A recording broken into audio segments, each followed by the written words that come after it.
साधिके शरण्ये त्र्यम्बके गौरी नारायणी नमोस्तुते।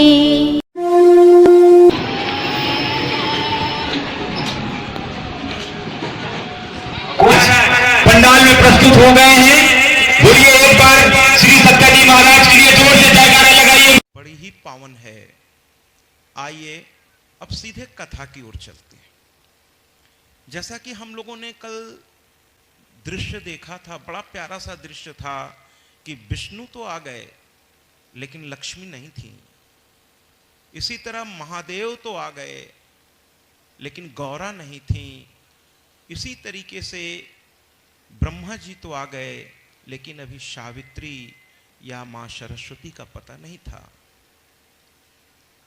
देवी पुराण में तो थोड़ा इसको और अलग तरीके से बताया गया है। श्रीमद् देवी भागवत में थोड़ा इसको और अलग तरीके से बताया गया है। मैं जरा स्पष्ट कर दूं कि दो पुस्तक हमें प्राप्त होती हैं यहाँ पर गीता प्रेस के माध्यम से। एक है श्रीमद् देवी भागवत महापुराण, एक ये है, और एक है देवी पुराण। ये कल्याण विशेषांक में छपा था बहुत पहले, उसको संकलित करके इन्होंने एक पुस्तक बना दिया है देवी पुराण, और उसके कोष्टक में उन्होंने लिख दिया है महाभागवत। उसको पुराण में नहीं रखा जाता, उसको पंचम पुराण में भागवत भी है, पंचम पुराण में देवी भागवत भी है। लेकिन कौन सा? देवी भागवत महापुराण। जरा इस बच्चे को जरा सा, देवी भागवत महापुराण पंचम पुराण में कहा जाता है। अब आप कहेंगे कि दोनों ही पंचम पुराण है, भागवत भी और ये भी, दोनों में वही 18,000 श्लोक। भागवत की ज्यादा जानकारी मुझे नहीं है, लेकिन ऐसा व्यासों ने मुझे बताया है।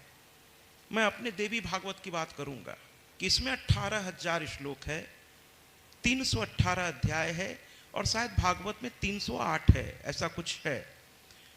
12 स्कंद इसमें भी है, और ऐसा भागवत व्यास बताते हैं कि 12 स्कंद उसमें भी है।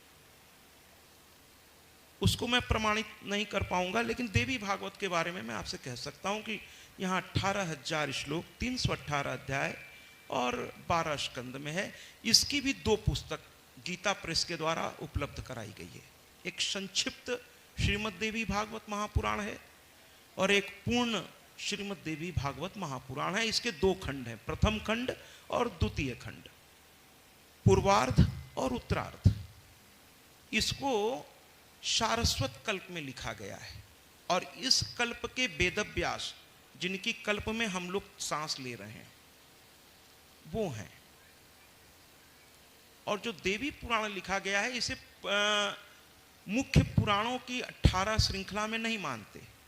कालिका पुराण, देवी पुराण, इनको उप महापुराण की संज्ञा में रखा गया है, क्योंकि 18 उप महापुराण की भी रचना वेदव्यास ने की है। और जरा इस मंच से मैं वेदव्यास जी को प्रणाम करते हुए बड़ी विनम्रता से उनसे, अगर मैं कभी मिला ऊपर जा करके, तो मैं उनसे एक बात तो जरूर पूछूंगा कि अगर आप देवी भागवत लिख रहे हैं तो फिर उसमें देवी की चर्चा को ही लेकर के चलना चाहिए शुरू से आखिर तक। अगर आप श्रीमद् देवी भागवत को घर पे पढ़ें, बहुत लोगों ने कथा के बाद किताबें खरीदी और पढ़ी, पढ़ने के बाद उनके फोन मेरे पास आए, कहे महाराज बड़ा कंफ्यूजन है इसमें, आप जब समझाते हैं तो बड़ी आसानी से सब कुछ समझ में आ गया था, हम लोगों को लगा कि यही रस इसमें मिल जाएगा। हम लोगों ने किताबें खरीद ली, पढ़ भी डाली। कुछ विद्वान होते हैं जो पढ़ने में विश्वास रखते हैं, लेकिन महाराज इसमें तो बड़ी अजीब स्थिति है। हमने कहा क्या है? कहे कथा ऐसे चल रही होती है, तब तक ऐसे मुड़ जाती है, यानी बात कुछ और हो रही होती है, फिर कुछ और बात होने लगती है, फिर कुछ और बात होने लगती है, मूल कथा पता नहीं कहाँ रह जाती है, फिर कुछ और बात होती है, फिर जाके मूल कथा मिलती है, तो लिंक नहीं मिलता महाराज। तो जो रस आपसे सुनने में आता है वो इसको पढ़ने में पता नहीं क्यों नहीं उस तरह से आ रहा है। हमने कहा भैया आप शब्दावली गलत प्रयोग कर रहे हैं, आप मेरी प्रशंसा कर रहे हैं, अच्छी बात है, लेकिन आप गलत कर रहे हैं। हम बोल कहाँ से रहे हैं? हम यहीं से तो बोल रहे हैं, श्रीमद् देवी भागवत से। बस आपने इसको उस तरह से समझा नहीं। जिस तरह से माँ की कृपा से मैंने समझा, बस इतने का अंतर है। बाकी आप भी विद्वान हैं अपनी जगह पर, और मैं तो अपने को विद्वान मानता ही नहीं। मैं तो कहता हूं कि विद्वानों की चरणों की धूल हूं मैं। मैंने कहा इसको समझिए कि जो पुराण है ना, ये प्रश्नोत्तर रूप में है महाराज। दो व्यक्ति के बीच वार्तालाप है ये, इसको समझना होगा। जो मुख्य श्रोता है इसमें राजा जन्मेजय हैं और सुनाने वाले व्यास जी हैं, और उस कथा को सूत जी सुना रहे हैं सौनकादिक ऋषियों को। इसी कथा को एक और जगह पर कार्तिकेय जी सुना रहे हैं अगस्त मुनि को। इसी कथा को नारद जी सुना रहे हैं वासुदेव जी को।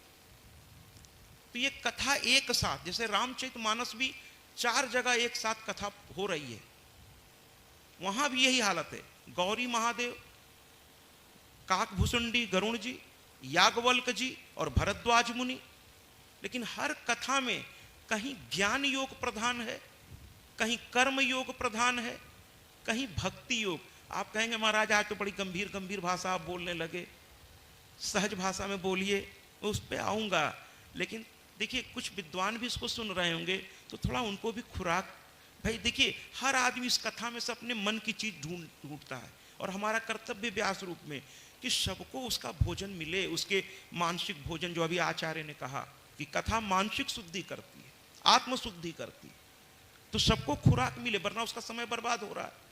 तो उसको भी उसका खुराक मिलना चाहिए। वो भी एक आशा भरी निगाह से बैठा है कि इस कथा से मुझे भी कुछ प्राप्त होगा, तो कुछ उनके लिए भी मुझे देने दीजिए। बाकी मैं जहाँ जैसी जनता की स्थिति होती है उस हिसाब से हम लोग, मैं सरल भाषा में भी अभी आऊँगा, लेकिन जहाँ विद्वान बैठे होते हैं वहाँ जरा चर्चा इस तरह से होती है, बल्कि इससे भी विराट होती है, इससे भी विराट होती है। तो कहने का तात्पर्य यह है कि जब दो आदमी प्रश्नोत्तर शैली में बात कर रहे हैं, तो हमने जैसे एक कथा उठाई और मान लीजिए आचार्य जी और हम बैठे हैं, फिर आचार्य जी ने या किसी और ने मुझसे कहा कि अच्छा साहब इसमें जो ये बात आपने कही इसका क्या तात्पर्य है। फिर उसको समझाने लगा मैं, फिर उसमें कोई बात निकल के आई, कहें इसमें इसका क्या तात्पर्य है, उसको समझाने लगा। अब मूल कथा भी रुकी हुई है, और फिर इसके बाद मैं वापस मूल कथा में गया। ऐसे ही ये श्रीमद् देवी भागवत महापुराण की रचना है। जन्मेजय जी प्रश्न पूछ देते हैं, व्यास जी उनके शंका का समाधान करने लगते हैं, तो कथा हो रही है कुछ और, बीच में कुछ और बातें भी आ जाती हैं, क्योंकि ये प्रश्नोत्तर शैली में, केवल कथा के रूप में नहीं है कि वक्ता बोले चला जा रहा है और श्रोता केवल सुन रहा है। उस समय में प्रश्नोत्तर शैली में थी, इसीलिए थोड़ा कथा बीच बीच में भटकी है। तो लोगों को चूंकि लिंक नहीं मिलता, ब्रेक होने लगता है बीच में, तो कथा थोड़ी समझने में मुश्किल होने लगती है। लेकिन मैं क्या करता हूं कि जो बीच में भटकाव है, जो शब्दावली है या जो प्रश्नोत्तर है, मैं उसको हटा देता हूं और मैं सीधे कथा को लिंक करके आपको रील से रील जोड़ करके एक जैसा चला देता हूं, तो आप उसको आसानी से समझ लेते हैं। बीच की बातों को मैं हटा देता हूं। जैसे धृतराष्ट्र की भी कथा इसमें आई हुई है, उसके पहले की भी कथा है, इसमें राम कथा भी है, कृष्ण की भी कथा है। इसीलिए तो कहते हैं कि सारे तीर्थ बार बार, गंगा सागर एक बार, इसी तरह सारे पुराण बार बार, श्रीमद् देवी भागवत महापुराण एक बार। और ऐसे भी पुराण में जब तक 5 सर्ग न हो तब तक वो पुराण माना ही नहीं जाता। ये 5 सर्ग हैं, उसमें 5 सोपान, तो उस सोपान को पूरा करना व्यास जी का कर्तव्य है। अब उसमें हम ज्यादा नहीं जाएंगे कि वंश परंपरा इस तरीके से, फिर पृथ्वी की जो विकास हुए हैं उसकी परंपराएं, बहुत सारी बातें हैं। अब उन बात निकलेगी तो बहुत दूर तक जाएगी, वो चर्चा कहीं और। जब मैं अभी गया हुआ था एक सच्चा बाबा आश्रम है हमारे यहाँ, तो वहाँ संतों ने हमें बुलाया था। वहाँ संत समाज बहुत बड़ी संख्या में बैठा हुआ था कथा सुनने, तो वहाँ बड़ा आनंद आया, क्योंकि फिर वहाँ थोड़ा अच्छा लगता है जब थोड़ा स्टैंडर्ड क्लास में पढ़ाने का मौका मिलता है, तो और अच्छा लगता है, तब आनंद आता है, तब खुद को परखने का समय मिलता है कि महाराज कुछ साधना हुई है, कभी और कितनी करनी है। तो चलिए अब सरल भाषा में आते हैं, जो आपके समझ में आवे, और आप सभी आदरणीय हैं, सरल भाषा में आते हैं। तो चलिए ना देखते हैं कि ब्रह्मा, विष्णु, महेश तीनों खड़े हैं महाराज। ब्रह्मा जी कहते हैं कि मां कह के गई है सृष्टि करो, और सृष्टि के पंच तन मात्राएं तो मौजूद ही नहीं है महाराज। क्षिति जल पावक गगन समीरा, पंच तत्व से बना शरीरा। तो वो पंच तत्व अभी तो है ही नहीं पूरी तरह से, केवल जल ही जल दिख रहा है। तो सृष्टि की रचना होगी कैसे, ऐसा सोचा ब्रह्मा जी।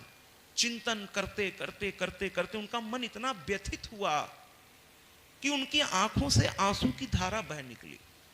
उनको सृष्टि समझ में नहीं आ रही थी, क्योंकि दोबारा सृष्टि रचना होनी थी, फिर से शुरू से A to Z। जैसे एक बच्चा पूरी पढ़ाई करके किसी कारण बस भूल जाए, फिर उसे नर्सरी में बैठाया जाए, तो कठिन हो जाता है महाराज। अब ये बड़े चिंतित हैं, बड़े व्यग्र भी हैं, तब इनको कुछ नहीं सूझा।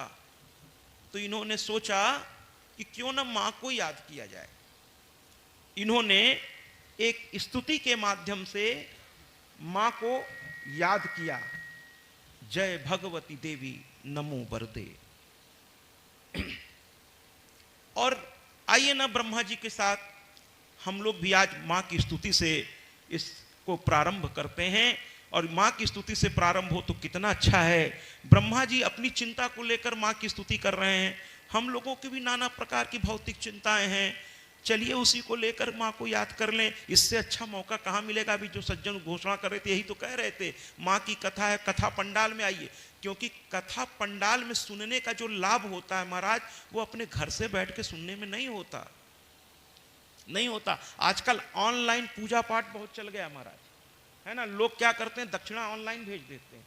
पंडित जी को घर कौन बुलावे महाराज, सोचते हैं ऑनलाइन। अरे भैया ये सब ढकोसले हैं। अगर ऑनलाइन कथा का लाभ मिलता तो एक काम करता हूं, आपको कल 56 प्रकार का ऑनलाइन भोजन आपको कराता हूं, देखिए भूख मिटती है। 56 प्रकार का कराऊंगा, जो कहिएगा, साउथ इंडियन डिश, जो भी डिश कहिएगा, लेकिन वो टीवी पे दिखेगी, आपका पेट भर जाएगा। उसी तरह बिना ब्राह्मण को बुलाए, बिना उसकी पादुका पूजन किए, बिना उसके मंत्रों के उच्चारण उसके मुखारविंद से उस जगह पर गूंजे, क्या वो कथा या कोई अनुष्ठान या कोई भी, हम तो कहते हैं छोटा सा एक सत्य, छोटा नहीं वो भी बहुत बड़ा है, सत्यनारायण भगवान की कथा भी जो है बिना ब्राह्मण देव के आए, ये जो ऑनलाइन परंपरा है, मैं तो भैया इस मंच से खुलेआम कहता हूं, इसका बहिष्कार करिए। ये एक जी बहुत बहुत धन्यवाद। ये एक व्यापार है महाराज, घर बैठे कह देते हैं 1100 रुपए दीजिए, नामांकन करा लीजिए और आपके नाम से ये माला जप दिया जाएगा। एक मैं जगह गया था, वहां एक संत के द्वारा सचंडी यज्ञ हो रही थी, वहां भी एक पंडित जी ने यही व्यापार कर दिया ऑनलाइन। कहने लगे हम, जबकि वो सचंडी यज्ञ एक प्राण प्रतिष्ठा, काली मंदिर की प्राण प्रतिष्ठा, ये यूट्यूब पे मेरी पड़ी हुई कोइलवर बिहार की कथा, तो वहां काली मंदिर बड़ा भव्य बनाया गया था, उसकी प्राण प्रतिष्ठा में वो सचंडी यज्ञ और श्रीमद देवी भागवत आपके इस दास के द्वारा वहां वो प्रस्तुत हो रहा था। बड़े बड़े संत आए थे, तो उसमें एक पंडित जी ने ये काम शुरू कर दिया। वो अपने जजमानों से कहना शुरू किया, हम वहाँ यज्ञ में बैठे हैं, आपके नाम से इतना माला कर देंगे, 1100 रुपये भेज दी। तो मुझे ये खबर लग गई। मैंने जो वहाँ के मुख्य संत थे, मैंने उनसे कहा, महाराज ये क्या हो रहा है, आप जैसे आदरणीय के रहते हुए इस पवित्र यज्ञ को व्यापार बनाने का काम। भाई यहाँ के जो जजमान है ठीक है, वो तो होगा भाई, बिना जजमान के यज्ञ तो होगा नहीं, लेकिन ये ऑनलाइन ये क्या है, पंडित जी फिर क्या सबके लिए माला कर रहे हैं? अगर कर रहे हैं तो ठीक है, लेकिन माला तो यहाँ के यजमान के द्वारा जो निर्धारित तो वही हो रहा है, लेकिन वो सबसे कह रहे हैं ऑनलाइन, तुम्हारे नाम से भी कर दूंगा, तुम्हारे नाम से भी कर दूंगा, तुम्हारे नाम से भी कर दूंगा। ये क्या है? तब संत ने बुलाया और पंडित जी की थोड़ी क्लास लगाई गई। हम कहे, महाराज आप बहुत आदरणीय जगह पर बैठे हैं, आप एक साथ कई गलत काम कर रहे हैं, एक तो उस यजमान को भी गुमराह कर रहे हैं, और दूसरा वहाँ के जो पंडित हैं जो इसी सेवा में लगे, उनका और कोई रोजी रोजगार नहीं है महाराज। मैं इस पर भी बड़ा आऊँगा अभी डिटेल से, मैं तो दोनों पक्ष की बात रखता हूँ। तो ऐसा होता है कि जाहि विधि राखे राम ताहि विधि रहिए। अभी उस पर भी हम आएंगे बाद में। लेकिन फिलहाल भक्त की बात हो रही है, तो जाहि विधि राखे राम ताहि विधि रहिए। हमारे आचार्य बड़े संतुष्ट जीवन जीते हैं, तभी तो उनके चेहरे पर तेज होता है महाराज, तेज होता है। जिसने जो दिया उसका भी भला, जो नहीं दिया उसका भी भला। पुरोहित का मतलब ही होता है आगे बढ़कर जो अपने यजमान के लिए सब कुछ करे, अपने हित के लिए तो उनको समय ही नहीं मिलता महाराज। ऐसे आदरणीयों का वंदन करना चाहिए, उनके चरण का पूजन करना चाहिए, उन्हें आदर के साथ अपने घर में निमंत्रित करिए और अपने सामने आचार्य जी के जो सामग्री लिखाएं वो ले आइए श्रद्धा से, और फिर पूजा पाठ करिए और देखिए उसका प्रतिफल कैसे नहीं मिलेगा। लेकिन ये ऑनलाइन से बचिए महाराज। तो वापस आते हैं ब्रह्मा जी के चिंतन पर। आइए इस ब्रह्मा जी की स्तुति में हम सभी शामिल होते हैं, और यहाँ तो ऑनलाइन नहीं है, सब कुछ सामने है। तो जरा जम के तालियां बजाते हुए माँ की स्तुति करिए और अपने अपने दुख माँ तक मन ही मन पहुंचाइए जी। अब गाने के साथ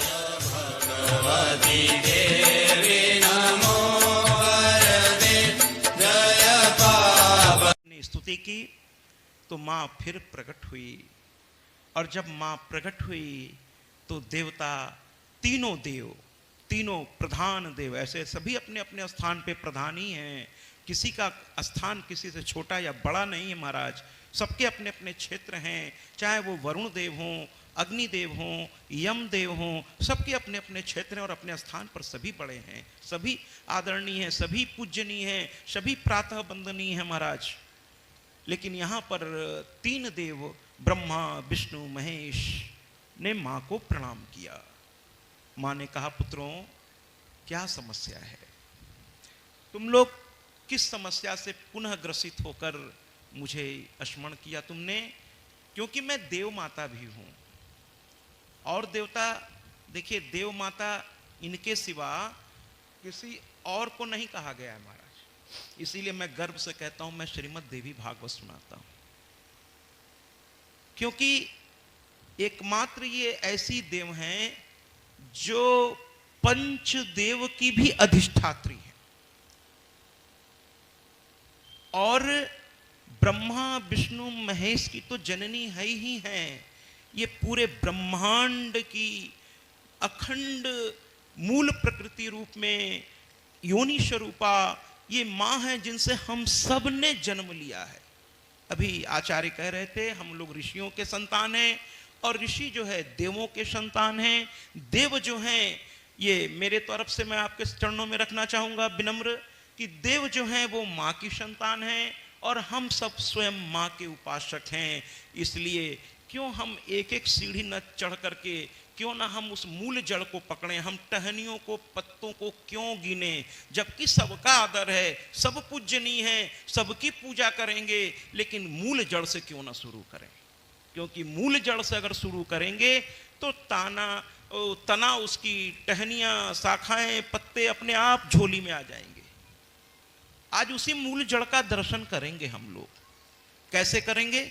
अभी देखिए इस कथा के दौरान क्या होने वाला है कि माँ प्रकट हो गई, पूछी क्या समस्या है। कहने लगे प्रकृति की रचना समझ में नहीं आ रही। ब्रह्मा जी चिंतित होकर बोल पड़े। माँ मुस्कुरा दी। माँ ने कहा अच्छा, बस इतनी सी बात। माँ ने स्मरण किया। अब की बार वरदान नहीं दिया माँ ने, स्मरण किया। आंखें हल्की सी बंद हुई माँ की, और माँ की आंखें जानते हैं, एक एक आंख जो दाहिनी है उसमें करोड़ों सूर्य समाये हुए हैं, करोड़ों लाखों अनंत। जो बाई हैं उसमें करोड़ों अनंत लाखों चंद्रमा हैं, और उनका जो तीसरा नेत्र है वो करोड़ों अग्नि का स्वरूप है महाराज। ऐसी प्यारी आंखों को उन्होंने बंद किया, हल्का सा स्मरण किया, और देखिए ना सामने से क्या चला रहा है। एक बड़ा ही विशाल विमान चला रहा है महाराज, बड़ा ही विशाल विमान, बड़ी तेज ध्वनि है उसकी, लेकिन मधुर है। बहुत विशाल, बड़ा सजा हुआ ऐसा विमान न तो आज तक किसी ने देखा था न सुना था। लोग कहते हैं हवाई जहाज हमारे विदेश के एक हैं वैज्ञानिक, उनका आविष्कार है। अरे महाराज, जिस जमाने में विदेश की कोई स्थिति नहीं थी, कोई अस्तित्व ही नहीं था भारत भूमि के अलावा। इसी के तो खंड बनते बनते ही विदेश भी बने, और यहीं की धन ले जाकर उन्होंने बस उसका सही ढंग से उपयोग करके वो और धनी हो गए। और हम यहाँ के होके कहते हैं ना, जिसको बैठे बैठाए चीज मिलती है उसका सम्मान वो नहीं कर पाता। तो हम यहाँ के होकर इस मूल चीज का आनंद नहीं ले पाए, और वो विदेशी यहीं से ले जा करके आज हमसे ज्यादा अपने आप को दिखाने लगे। तो उस जमाने में, जिस जमाने में वो विदेशी तो जन्म भी नहीं था उनका, उस जमाने में हमारे यहाँ विमान चला करते थे महाराज, और वो भी किसी यंत्र तंत्र से नहीं चलते थे ना, वो मन के आवेग से चलते थे। सोचिए उस जमाने के, चलिए आज की भाषा में समझा दूं कि उस जमाने के वैज्ञानिक कैसे होंगे। हमारे आदरणीय विश्वकर्मा जी है ना, जो देवताओं के रचनाकार, मतलब एक तरीके से वैज्ञानिक आज की भाषा में कह लीजिए, है ना, उनके शिल्पीकार कह लीजिए, उनको मूर्तिकार कह लीजिए, रचनाकार कह लीजिए। क्या उनके पास था साहब कि वो ऐसे विमान बनाए थे जो केवल मन से चलता था, मन से चलता था, उसमें कोई मशीन नहीं थी, कोई पेट्रोल डीजल नहीं था। तो फिर वो ज्यादा तरक्की था जो आज तरक्की हुई है कि वो ज्यादा था? अरे भैया वो ज्यादा था, वो ऋषियों ने साधना करके पाई थी। उस जमाने में पंचांग में जो बिना किसी मशीन के जो लिख दी गई महाराज, वो आज बड़े बड़े मशीन से भी जो है गणना ठीक से नहीं कर पाते।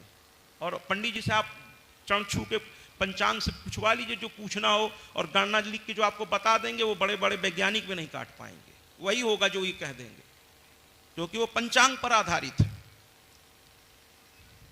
तो हम अपने पूर्वजों की धरोहर को छोड़ करके वेद अध्ययन केंद्रों को अंग्रेजों ने इसीलिए बंद कराया कि इससे विद्वान पैदा होते हैं, और उनको तो हिंदुस्तान को विद्वान नहीं बनाना था ना, उन्हें तो आपको नौकर बना के रखना था, अंग्रेजों को अपना गुलाम बना के। अगर आपके पास ज्यादा बुद्धि होती तो आप उनके गुलाम बनते क्या? नहीं बनते। इसलिए उन्होंने हमारी पुरानी शिक्षा पद्धति को ही बंद करा दिया, बंद करा दिया, और अपने स्कूल कॉलेज को ला करके रख दिया, और उसमें केवल क्लर्क बनाने की शिक्षा दी जाती। इसीलिए हमारे यहाँ क्लर्क हैं, अब तो वो भी नहीं है, अब तो बेरोजगारी है चारों तरफ।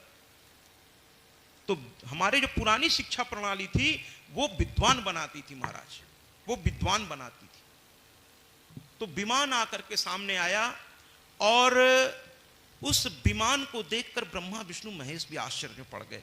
अरे भैया, मैया ने बुलाया था, तो मैया का विमान तो अनोखा ही होगा। सुप्रीम कोर्ट का जो मुख्य न्यायाधीश है उसका जो सवारी होगी वो औरों से अलग होगी, राष्ट्रपति की सवारी औरों से अलग ही होगी। तो ये तो मैया है, ये तो सारे संसार के सबसे ऊपर के स्थान पर उसका निवास है। तो उसके द्वारा बुलाया गया विमान बहुत विशेष था। तीनों लोग देख रहे थे। माँ ने आदेश दिया, पुत्रों इस विमान पे जिसको जहां अच्छा लगे बैठ जाओ, अपनी अपनी व्यवस्था अनुसार बैठ जाओ। तीनों ने देर नहीं की। देखिए, बड़ों की बात मानने में देर नहीं करनी चाहिए। तुरंत जीप, अगर आपके पिताजी कुछ कह दें, आपकी माँ कह दें, वयोवृद्ध हो गए हैं तो और अच्छी बात है, उनके पास अनुभव का खजाना है। आपको लगता हो उस समय कि ये बात सही नहीं है, मान लीजिए महाराज, क्या दिक्कत है, मान लीजिए, मान के तो देखिए। अगर लाभ नहीं होगा तो नुकसान तो नहीं होगा, क्योंकि उसमें ईश्वर का आशीर्वाद बस जाएगा। बड़े बूढ़ों के आदेश में भी ईश्वर का ही आशीर्वाद होता है महाराज, मान के देखिए जी, मान के देखिए। गुरुओं की बातों में, इष्ट की बातों में, और इष्ट तो बोलते हैं महाराज, हम आप सुनते नहीं हैं। अरे सुनने की गर फुर्सत हो तो दीवारों दर बोलता है। अरे भैया, यहां तो नजरें भी बोलती हैं, समझना आना चाहिए। कहते हैं ना, नजरों ही नजरों में मुलाकात हो गई, रहे दोनों खामोश और बात तक हो गई। जरूरी नहीं है कि मुंह से ही बोला जाए, नजरें भी बोलती हैं। तो कुल मिलाकर माँ ने आदेश दिया, तीनों जाकर विमान में बैठ गए। माँ ने आदेश दिया विमान को, उन्होंने केवल इशारा किया महाराज, विमान उड़ चला। विमान उड़ चला और उड़ते हुए बड़ी तेजी से आगे बढ़ा, बड़ी तेजी से। और महेंद्र जी, मैं आपसे कहना चाहूंगा कि आवृत्ति में ज्यादा मजा आ रहा है कि नहीं? ये दोबारा आवृत्ति है, आज और आनंद आ रहा होगा, और चीजें समझ में आ रही होंगी। इसीलिए कथा आवृत्ति भी बहुत जरूरी होती है। कहीं भी मिले दौड़ पड़िए, माँ की कथा, आहा, आनंद ही आनंद, आनंद ही आनंद। तो कहने का तात्पर्य है, ये बात मैं कथा रोक के बीच में इसलिए बोल पड़ा, महेंद्र जी माँ के बड़े भक्त हैं, इनके द्वारा मैं बता चुका हूँ वहाँ में कथा, और कथा के दौरान कथा के भाव के अनुसार कभी उनके चेहरे पे प्रसन्नता आती है, कभी आंखों में आंसू आ जाता है। तो बड़े भाव से सुनते हैं ये कथा, और आप सब भी बड़े भाव से सुन रहे हैं। एक सज्जन तो कल भी बैठे थे, आज भी बैठे, पूरी कथा वो हाथ जोड़े ही बैठे रहे।